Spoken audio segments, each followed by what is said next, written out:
क्या ये मसला बार बार हमारे सामने इसी तरह आता रहेगा, जबकि हम इससे दूर जाने की कोशिश कर रहे हैं? मैं नहीं चाहती कि जो मेरे साथ हुआ वो उसके साथ भी हो।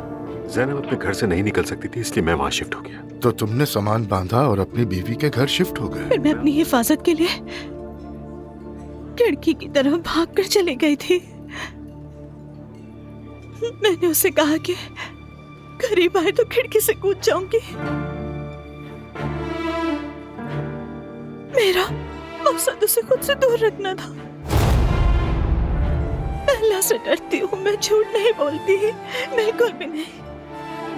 यकीन कीजिए अब्दुल साहब, यकीन कीजिए मेरा।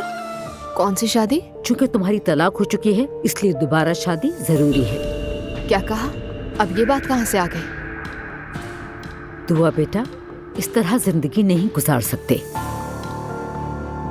ये तो देखो कि मुझे तुमसे शादी करनी भी है या नहीं।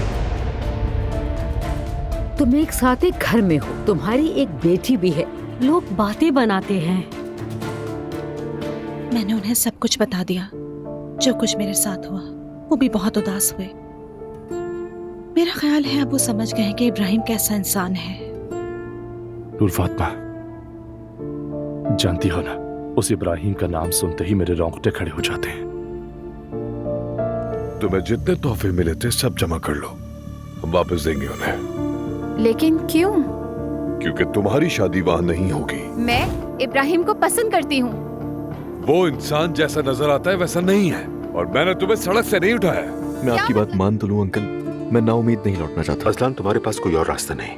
अगर तुम अपनी बीवी को वापस जीतना चाहते हो तो तुम्हें यह खतरा मोल लेना होगा। अपनी गलतियों का अजाला करना होगा तुम्हें।